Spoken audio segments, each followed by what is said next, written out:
Maman, je suis rentré. Criai-je en franchissant la porte, me dirigeant vers ma chambre comme un tourbillon d'excitation et de curiosité. Les cartes que nous avions achetées au centre commercial m'attendaient, pleines de mystères.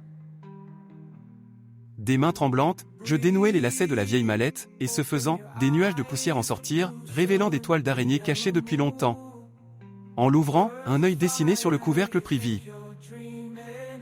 Il clignota puis se transforma en lettres d'or qui écrivaient la légende, le souffle du dragon. Ce qu'on dit des chats et de la curiosité est vrai, alors j'ai ouvert la mallette avec prudence. Je suis sûr que vous avez été dans la même situation plus d'une fois. Vous savez, la curiosité est un vilain défaut. De l'intérieur, un nuage de minuscules mythes émergea, se transformant en un tourbillon de papillons aux couleurs vives et fluorescentes, laissant derrière lui une traînée de poussière scintillante. J'ai sorti la première carte qui se trouvait dans la mallette. La dame du lac, et de là est sortie une main gantée recouverte d'écailles d'argent, qui d'un geste m'a invité à accepter son invitation. La peur s'est emparée de moi, ne laissant pas un seul endroit libre, et avec un cri de terreur, j'ai laissé tomber la carte par terre, regardant la main disparaître en touchant le sol. J'ai crié effrayé, mais en même temps plein de curiosité sur ce qui m'était arrivé. J'ai vite compris qu'il ne s'agissait pas d'une mallette ordinaire, et que je venais peut-être d'ouvrir la boîte de Pandore. La dame du lac, avec ses écailles d'argent sur ses gants, n'était que le début d'une série d'événements qui se heurtaient à la nature même du destin. Et j'anticipe déjà votre scepticisme à ce sujet.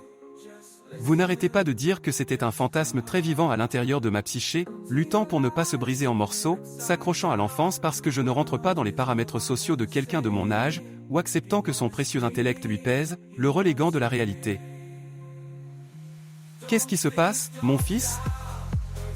Est-ce que ça va?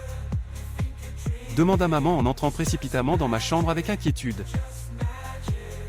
Ce n'est rien, juste un écureuil à la fenêtre, mentis-je, essayant de dissimuler ma nervosité et de cacher la véritable cause de mon tressaillement. Elle ne le croirait pas. Vous non plus, d'ailleurs, même si vous l'avez vu, alors comment voulez-vous qu'elle le croie? Et puis, si je lui en parlais, ne la mettrais-je pas en danger?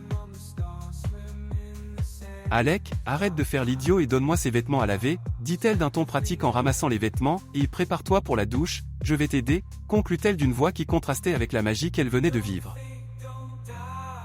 En me déshabillant, je repensais à ce moment extraordinaire avec les papillons et la carte magique. Quel mystère cachent les autres cartes de la mallette?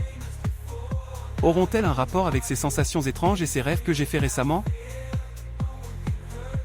Je suppose que même votre scepticisme commence à vaciller. Je laissai mes vêtements dans le panier que ma mère avait apporté et m'arrêtai un moment, entouré de mes affiches de super-héros et de mes figurines d'action, mais complètement absorbé par la pensée de la mallette. La boîte de Pandore, réfléchissais-je. Avec un mélange d'excitation et d'anxiété, j'ai décidé de mettre de côté les énigmes de la mallette pour le moment, pendant que maman me donnait un bain, me plongeant dans la routine et laissant derrière moi, pour l'instant, le mystère.